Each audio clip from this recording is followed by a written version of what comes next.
So hi everyone, this is Professor E again. So today we are going to go over important concepts. So we're going to go over the array, which is one of the most important concepts.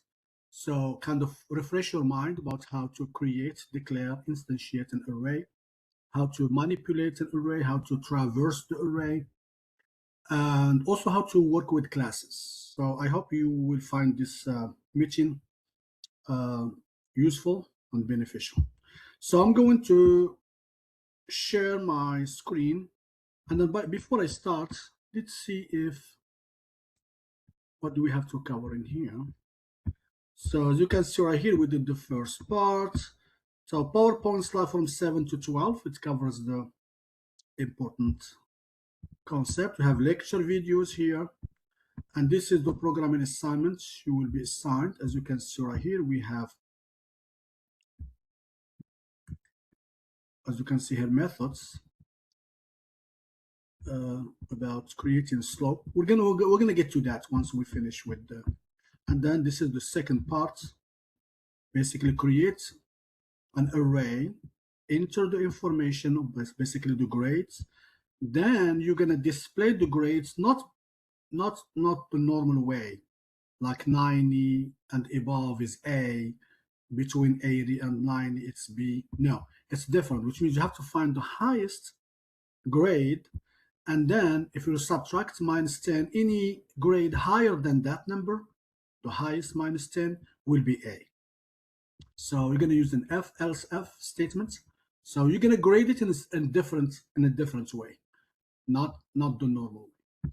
And then the last part is create bank account. Okay. So let's use this. Let's go over this one since it is a review anyway. So let's use this. So this way we are focused on, so we are going over the material and then helping you with this assignment. It's okay, even if we go over it, because I want you to learn from it. It is a review. It's not a new topic, so that's okay. So let's try to solve this problem. So write a program that calculates the slope and distance between 2 points.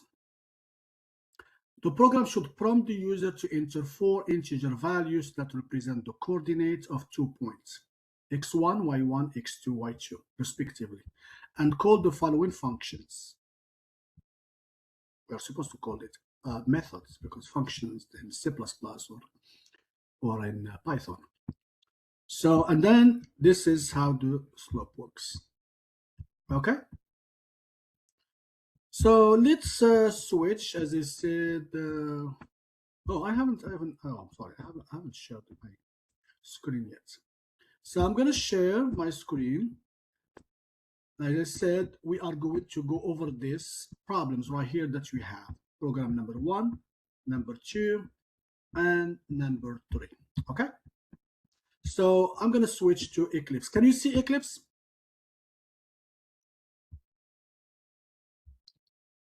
Yes. Okay, that's good. So let's get started. I'm going to create file, new Java project. I'm going to call it program 1. Okay? And then I'm going to click next, finish, and then I'm going to create my class. So I'm going to right click right here and create my class. So let me get my classes very quick.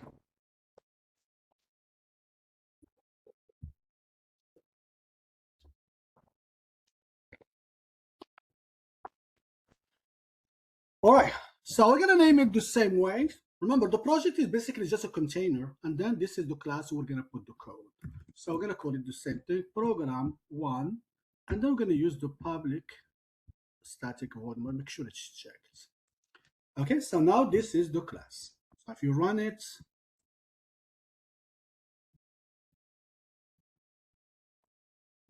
so it should be working, as you can see right here. If you put anything here, just make sure it's working. System out, print line, test. So let's see. Saying it is working right. All right. So the first thing we're going to use is scanner. So we're going to import the scanner.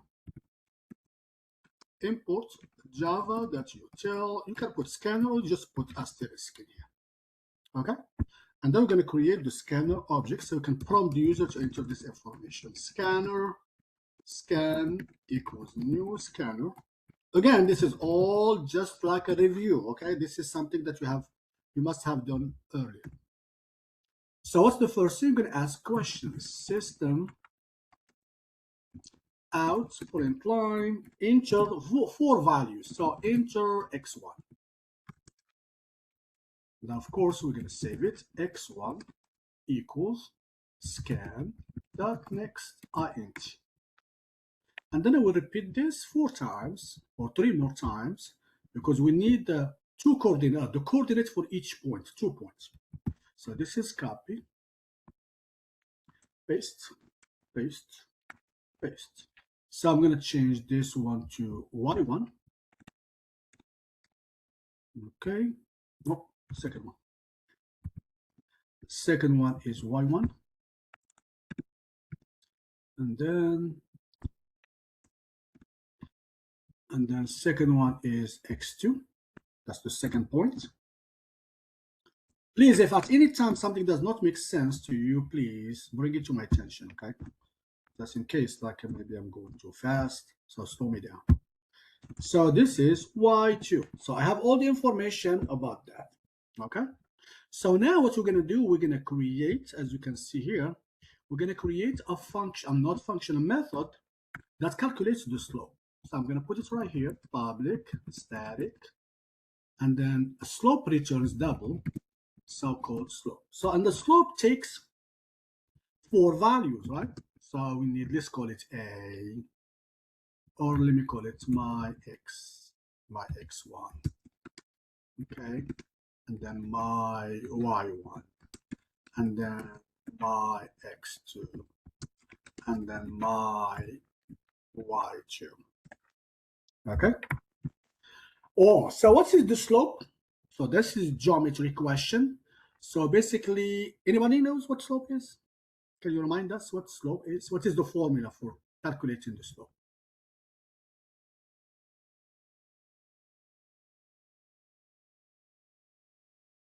Anybody remember? y2 minus y1 over x2 minus x1. That's right. So basically, rise over run. So we're going to return. So here we need to make sure we cast it to double because we have all integer. So we may have that problem when we divide integer by integer, we get integer, and we're supposed to have double. So make sure you cast it. Any one of them, actually. So I'm going to put my y2 minus my y1, and then you're going to divide by my x2, my x1. So this is the slope. Okay, so let's check here. If I call the method here, system out, print line, and I put slope,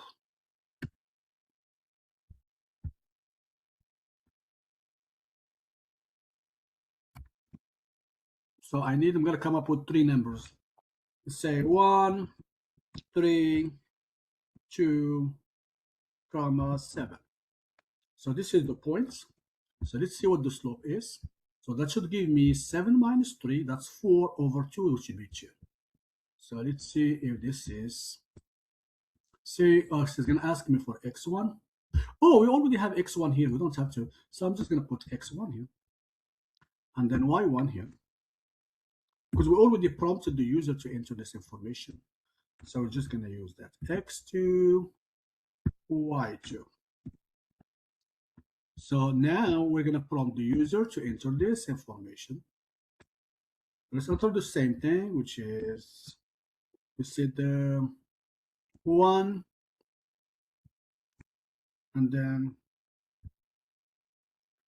3, and then 4, then 7. Okay, hit the enter key, 1.3. So it's going to be 7 minus 3 over 3. Yeah, that's correct. Okay, so that's the slope. What else? Let me see what's we. So distance. So here it shows you that the distance is the square root of x2. It doesn't really matter which one comes first because you are adding. So, and then you square root of the sum of the power. So we're going to create a function here. Public static distance. And then we're going to do the same thing. So I'm just going to copy this. And then use the formula. So we can just have it in a variable, d, and then math, remember the square root, sqrt. And then we have the math.power. So that's going to give us two numbers. So automatically the program put it in there. But power here, we have to put minus square. So we got it.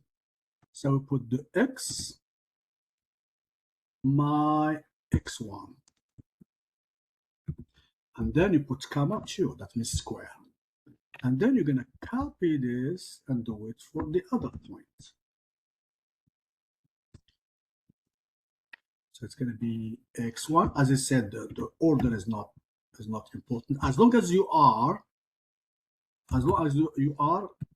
consistent. If you start from x2, so here you have to start from y2. y2 minus, so we put here, yeah, my 2 my y. Okay, so let's make sure, and then we're gonna return a d. There we go. So it's the square root of my x2 minus x1 square plus y2 minus 1 square. I'm hoping it's making a mistake. And then we're going to call the function or the method here system out print line distance. And then we're going to use the same thing, x1, y1, x, yeah, so y1, x2, y2.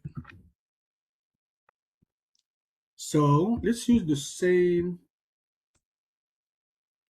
numbers. So x1, let's use something that's easy to. So let's say the first point, x1, y1, let's say it is, let's say 1, and then the second one is 3. So the second one, so I'm going to be x1, y1, x2, y2. So let me use probably just 4 and then 6. So as you can see right here, we have slope is 1 and the distance between these 2 points is 4. Okay, any questions about this? So this is basically how we work with methods. So you create a method and then in the main method you call that method. All right, so any other questions about this? I think that should be it for this one. Okay, so that's taken care of. Now the second one, write a program that reads student scores or grade, get the best score, then assign grades based on the following scheme. So we need to create an array. Okay, let me just delete this so we can have more space. So we're going to create an array. How do we create an array? So we have to specify the data type. So here, the scores, I'm going to assume it is integer, but you can put double if you want to. Put the square brackets, and then let's call it scores. Now we don't know the number, so we're gonna have to use the scanner because we're gonna ask the user about how many scores we have. Because you cannot, at least in Java, you cannot create an array unless you know the length, how many spots to make available. So scan equals new scanner system in. Okay, so you put new int, and then inside here you have to specify. Now I have to get that first, so I'm going to ask the user or prompt the user to give me that number. Enter the number of scores or grade, whatever you want to call it. And then it will be saved. I'm going to call it count. Okay, equals scan.next int. So this is the number. Once we get that, then we're going to put it right here. So now we have an array, but it's empty. Okay. So let me see here if we have to create. It doesn't say create a function, right? Write program, scores, and then assess it. So there is no mention of yeah, it just prompt the user to enter this information, the scores, and then basically find the highest. So let's get that information in there. So the score, so we're going to use the loop for starting from 0 all the way to the scores that length. That means the entire array. So you're going to prompt the user to enter the information and save it at the same time. System out print line, enter the score. So that's going to be repeated count times. And then I will save it automatically. Scores I equals scan.next int. Okay? So we're getting the information, save it. Now, if we want to print, I just want to print, see if this is working. And that's a good technique, which means don't wait until the end of the program and then test your program. So while you are working, every time, it's like checking point. Okay, so remember, to print an array, you cannot just print using the name like this. What's going to happen if I do this? So you are going to get like the memory address of this variable, okay? But you're not going to get the elements. To be able to get the elements, you have to use arrays that toString, and then you put scores inside parentheses. So now let's see. So it's going to ask us first how many. So how many scores? Let's say 5. You just stick. Enter the scores, so 5 times. So let's say 100, 90, 80, 65, 70. See? Now we have 1. So that shows that it is working. Now, how are we going to find the highest? So find the highest score. So we need to have a variable first, highest. Now, since the grades or scores are positive, it's okay to start from 0. So you cannot always start from 0 if you're looking for the highest, because what about if we have negative numbers? So either you're going to use 0 if you are 100% sure that they are all positive, or you can start from the first one. You can assume that the highest is the first one. In this case, you're going to put, I'm just going to put it as a comment here. You can put this, that means highest equals score 0. That means I'm going to assume the first one is the highest, and then I'm going to keep comparing every single element to my variable highest. Every time I find a score that is higher, I will save it in highest. Or another option, you can use the a constant in Java. It's called integer and then minimum value. See? So this is the lowest value, because when you are looking for the highest elements, you have to start from the lowest number possible. In Java, especially if it's for integer, this is the lowest number. It's like -2 billion. Now, if you are looking for the lowest, you have to start from the highest, which is maximum value. So if you do this, you are always right, okay? You don't even have to care whether they are positive or not. I'm just saying that it's okay to start from 0 if you want to, or you can assume that the first element is the highest. And then you're going to use the loop, okay? So we're going to use the same loop, either the traditional loop or the enhanced loop. I will show you what enhanced loop looks like. All of these are in videos, like the videos that I posted, that the YouTube videos, my own channel. It has all the videos that you need for any topic in Java. So if you have a problem, say I don't know how to use the while loop or nested if statement or random, everything in there, you can go straight to that one. Watch. Most of them are just few minutes, like 5-6 minutes. And it's like we're talking about big program, then probably it's 10, 15, maybe more. But most of them are very short videos, very targeted. So we're going to use the loop here. And then we're going to compare, okay, from the beginning. So we're going to say if scores I is higher. So we're assuming that highest is the lowest. If we find, let's say the first one is 70. 70 is higher than 0 or whatever the minimum is. I mean, you can put 0 too. You can put 0. So is it higher than 0? Yes. So we're going to put higher than highest. Then that number, score 0, should be saved in highest. Okay. Then let's say the second one, which is scores 1, if it is 80. Now 80, is it higher than 70? Because now highest is not 0 anymore, it's 70.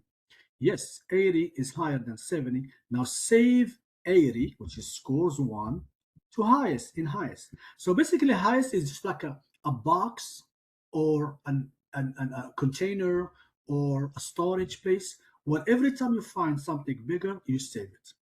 And then you keep comparing. Okay, every time you find something bigger. If it's not bigger, then you don't have to worry about it. Okay, just ignore it, move on to the next one. So this is the algorithm to find the highest. Okay, now there is another way.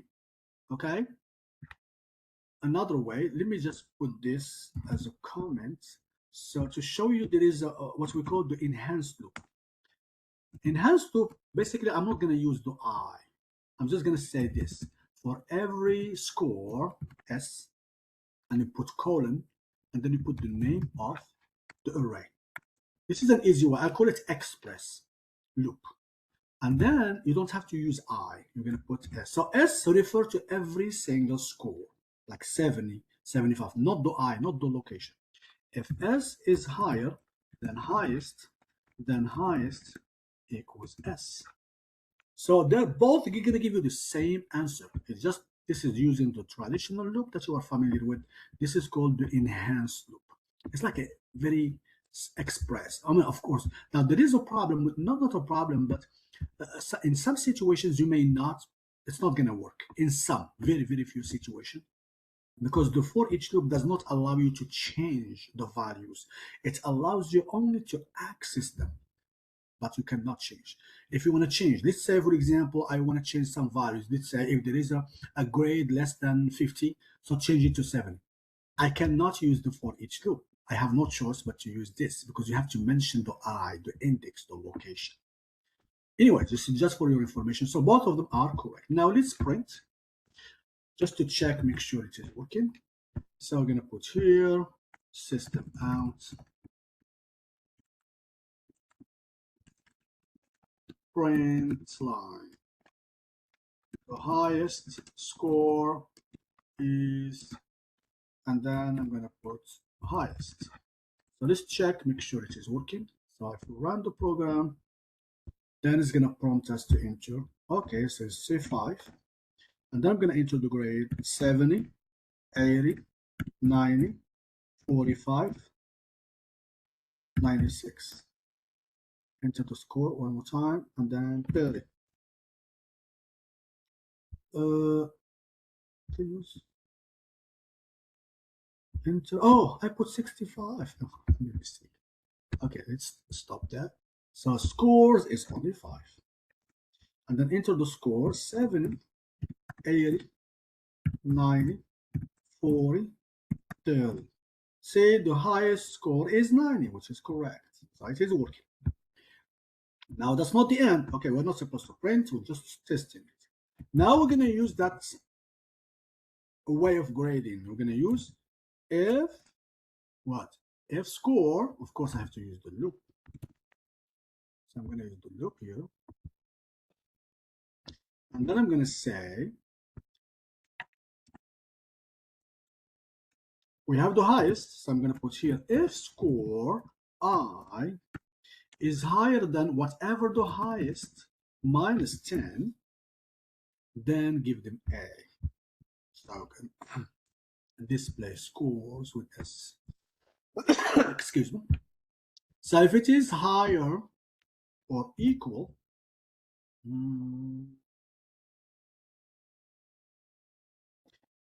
insert.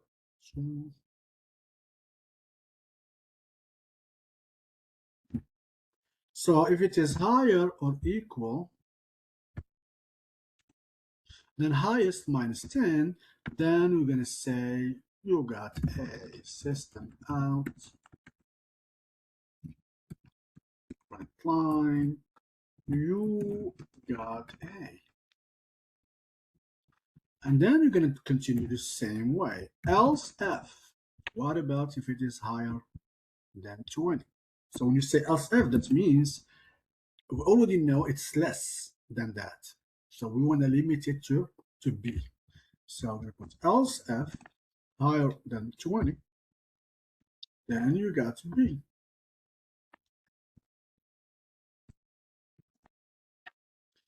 Okay, else f. And then we're going to use this one for 30.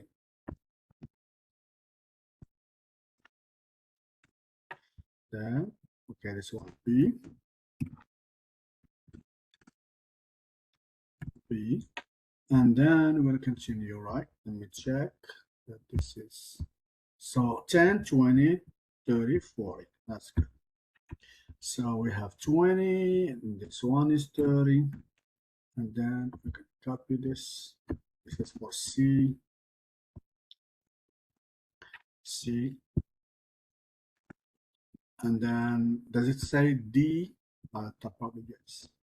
So else F. And then we're going to use, if it is higher than 40.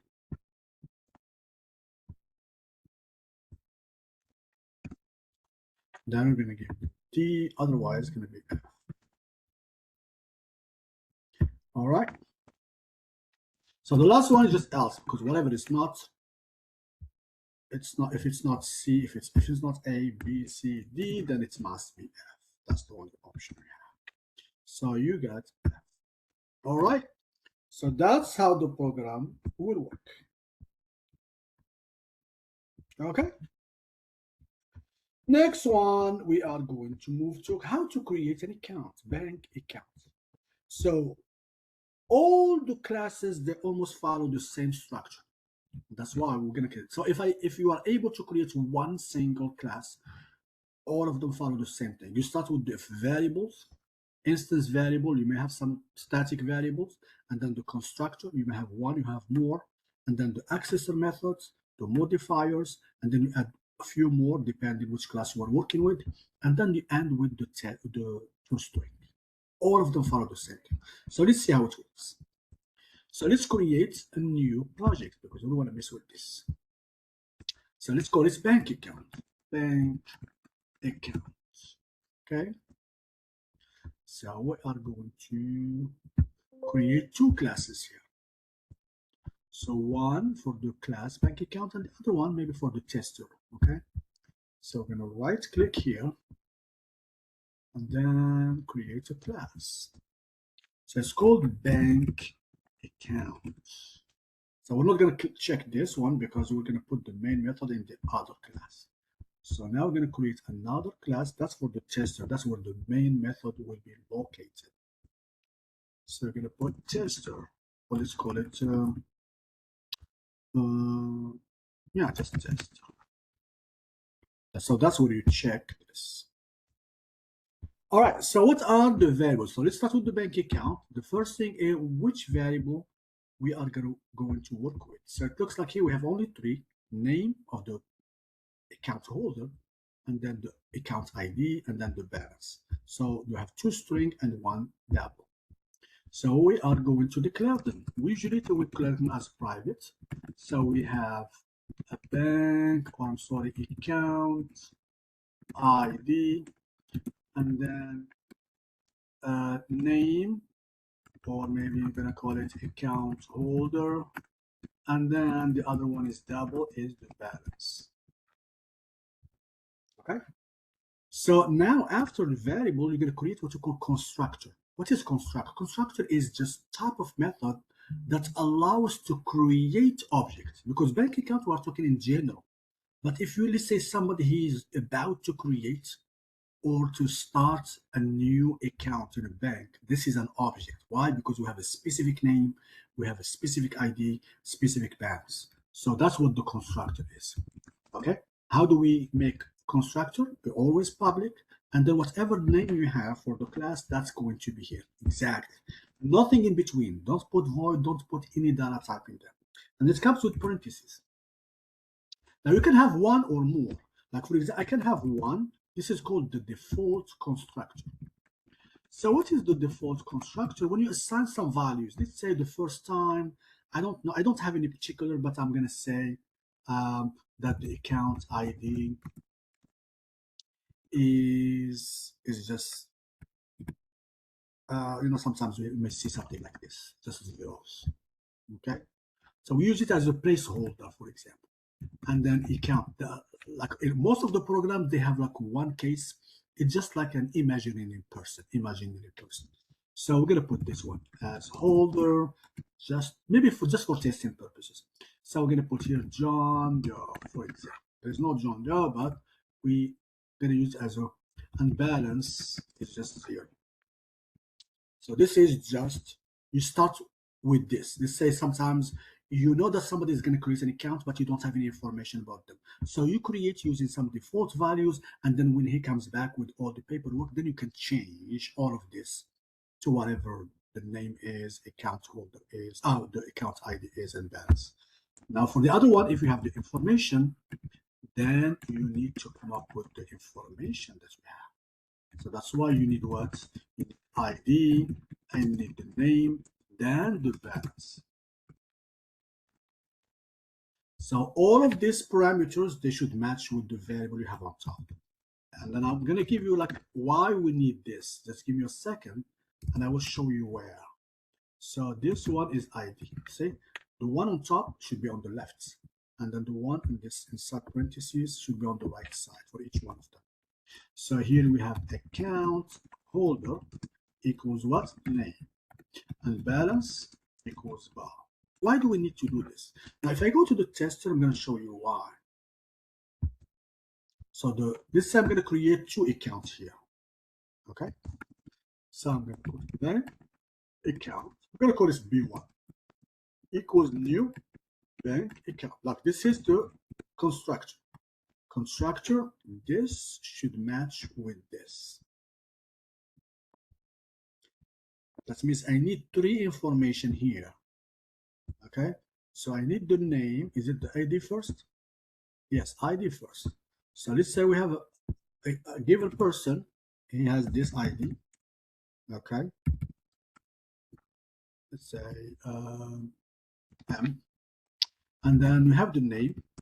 Let's say Mark Johnson. And then the balance is 5,400. Let's say. So this is an object, which is an instance of a bank account. Because before we were talking in general. Now we have specific bank account with given person. So you can create as many objects as you want. Yeah, because you see like this. So the first one is the ID. So if you go right here, this ID will be assigned to what? To the account ID. So now it's going to be saved in this variable, so we can use them in if there is any calculation or any kind of work, then they are saved. Okay. Every time you create a new object, all of these names will be saved here in our variables. And then after that, we have what we call the accessor method. Now, what are the accessor method? All these variables will be returned. Why? Because remember, they're all private here in this class. So if I go here, I'm not going to be able to use them. So let me show you an example. So if I try to access, for example, the balance of B1, I'm not supposed to, right? So if I try, look, the program is going to say, no, you can't do that. Look, balance. If I try to run the program, it's going to say, well, we have a problem here because it is private. You said it is a private here. So the only way is to have a method where you can allow you, like legally, like we have to give you the authorization to access it. Like for example, here we have get holder. Okay, So that's going to give me access to the name of the person, account holder. Okay, and then the same thing for public, and then the other one is ID. Get ID.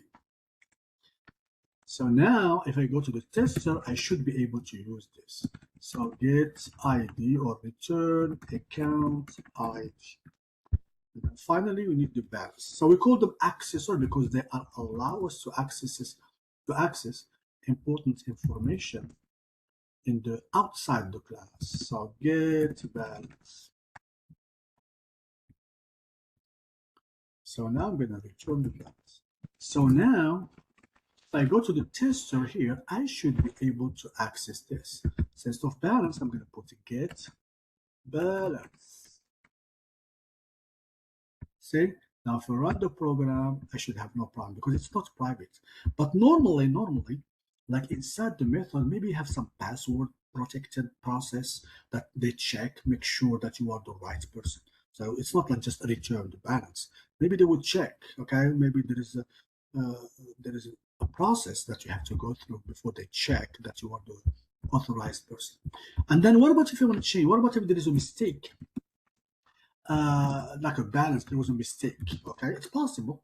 How do we change? How do we set it? So we're going to use set balance. So let's say I give them $500. I made the deposit $500, but by mistake, they put $450 or something. Of course, the balance will be wrong. So they're going to fix the balance. So I'm going to put here. That means this is the correct balance. Balance should be equal to B. Every time I put set balance to this, that means this is the correct one. You may use it, you may not, but it's there in case there is a problem. I can do the same thing for the other two. It's not common to change the ID. It's not common to change the name, but the balance is very possible. And then the last one, once I have the balance, then the last one is the toString. toString basically allows me, okay, let me stop here. I'm just going to put this, or I'm not going to put anything. I'm just going to, okay, then what about if I don't have this? What's going to happen? So let me show you what's going to happen if I do this. If I try to print the object itself, which is B1 here, B1, I'm going to have a problem. Look what's going to show. It's going to show this kind of memory address. And it gives only the bank account, but that's a weird number. That means the program has no idea what type of information should be displayed. So that's where the toString comes into play. We're going to tell the program, listen, I want this information to be displayed this way. Return, I want you to put the name first. Name, account, holder. And then maybe ID. I'm going to put \n, so it starts new line. And then I'm going to put ID, account ID, and then next maybe space or something, and then put the balance. For example, I want it this way. So now I'm giving instructions to the code, to the program. So if I go back here, I didn't change anything here. So if I run it automatically, every time you print an object, the toString will be called automatically. So look right here, I didn't change anything, but look, whatever instruction I put, look, the name, and then the ID, then the balance. Now, whether you put toString or not, it's optional. Why? Because it is automatically called, even if you don't specify toString. It's optional. It's unnecessary. See, you're going to get the same thing whether you put toString or just the object by itself, because it is called in the background. All right, so what other questions we have here? We did this. Oh, we forgot to put deposit, withdraw. Oh, we forgot that. So let's add what about, because this is one of the most important transactions, right? So we're going to go right here, and then we're going to make deposit, make deposit. So when you make a deposit, of course, you come with the money, right? So there is a money in there, amount that you're going to deposit. So what's going to happen to the balance if you make a deposit? Does it go up or go down? Of course, it's going to go up, which means the balance should be affected by that amount. So if you bring $100, so your balance will be $100 more.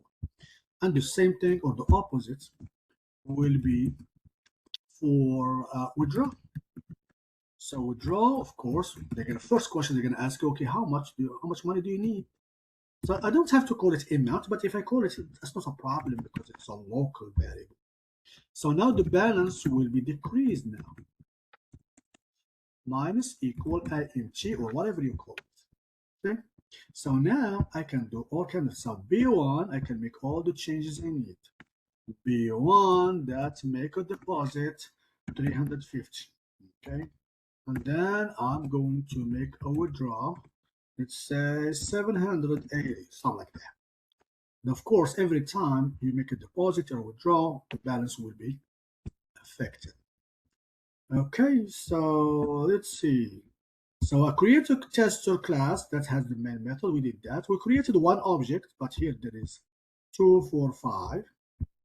Okay, create an array. Okay, but an array of bank object. So it's the same thing.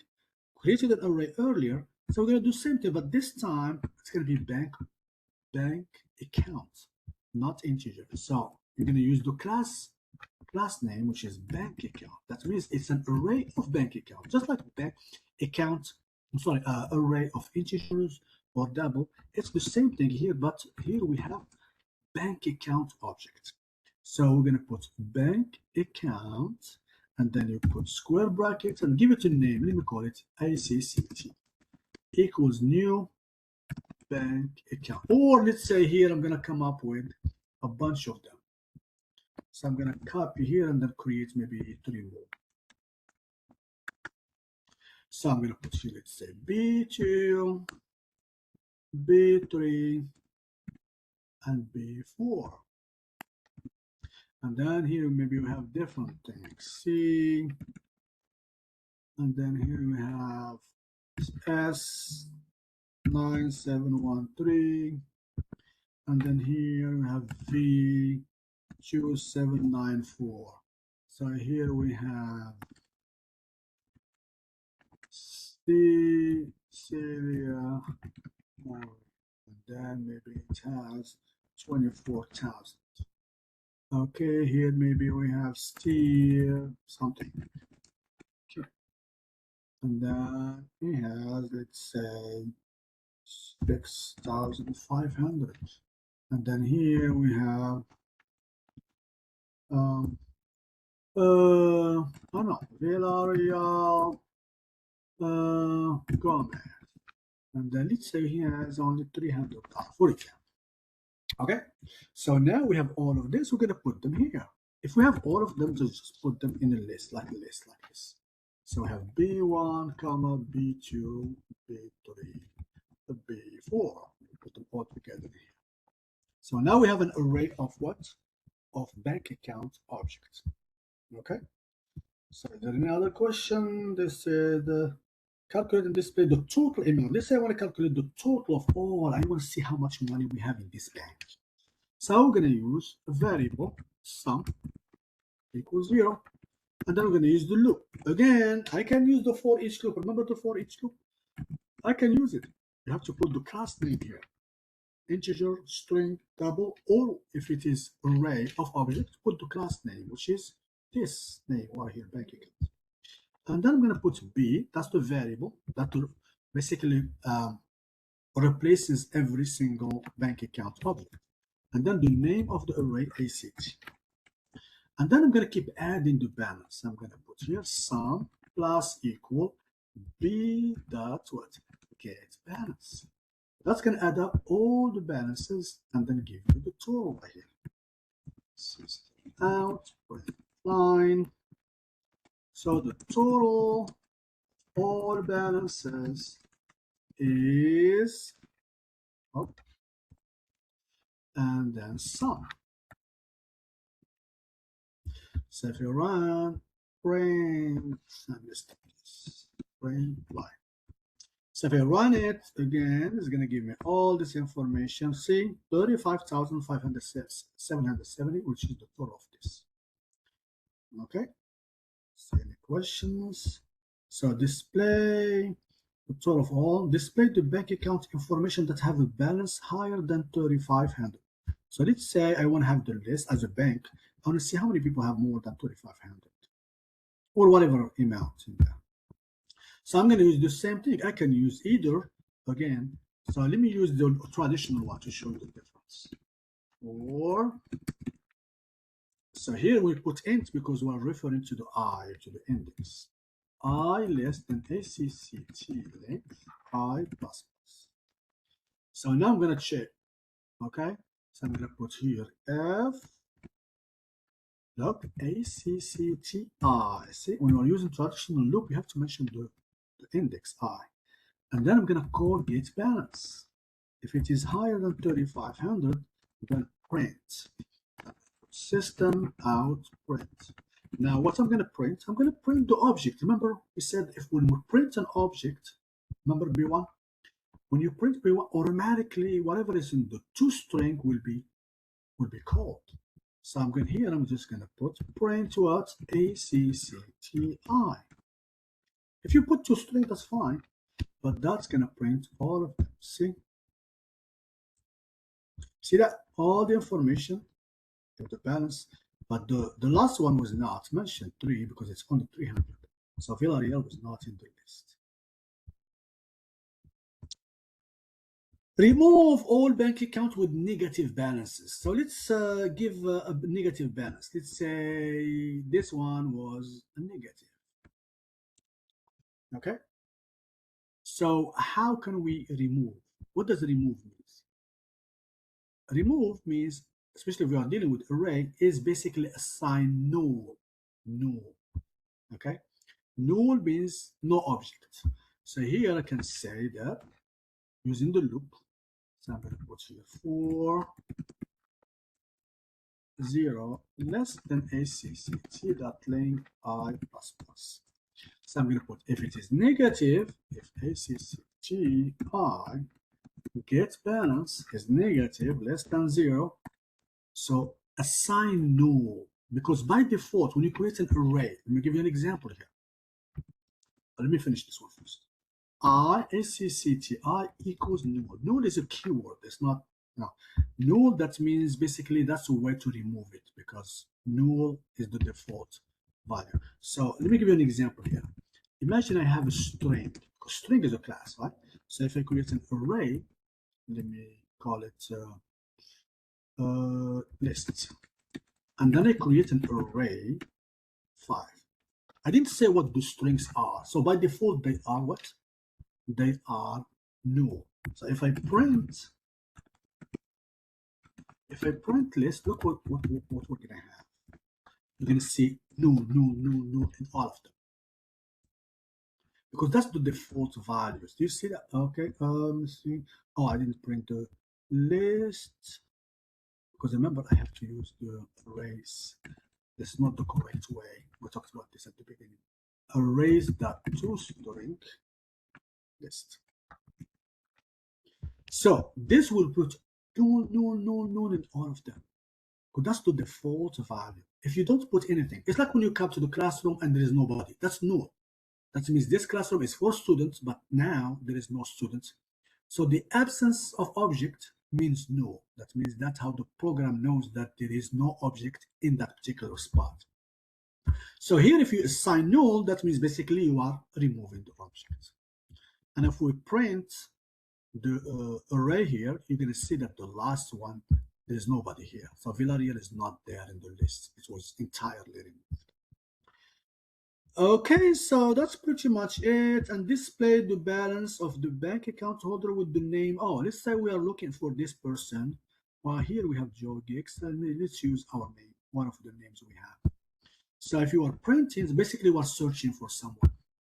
So search for account holder. Let's say we're searching for Steve Kim.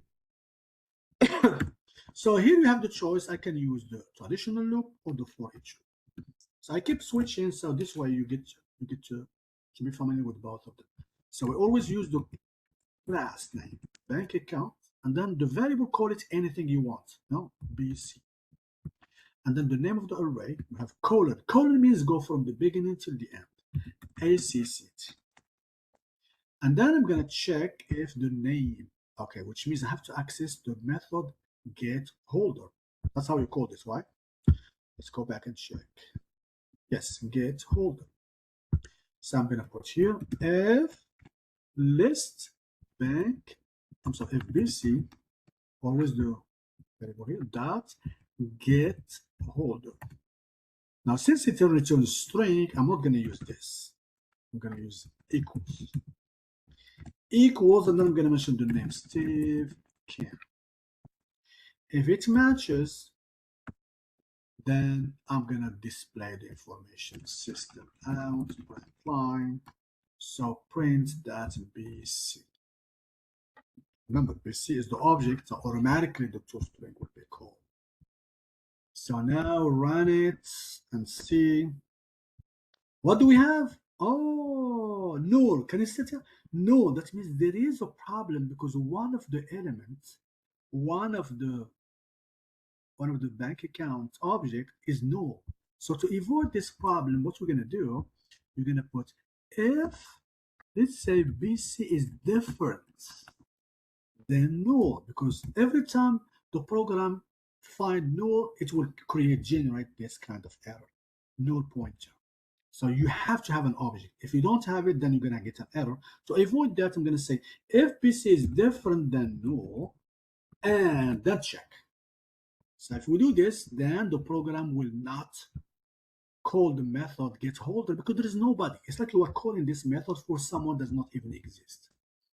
So now it should be okay because now, so the person is Steve Kim, okay, and they give us all the information about that person because we printed the object. When you print an object, automatically the toString is called. All right. Any questions? So now we covered all the three. I hope this kind of refresh your mind about the class, about the method, because pretty much it covers everything. So this is like the main, like the meat of programming. Okay, that's what we covered today. So we covered the classes, the object, the methods, the arrays, the the methods, the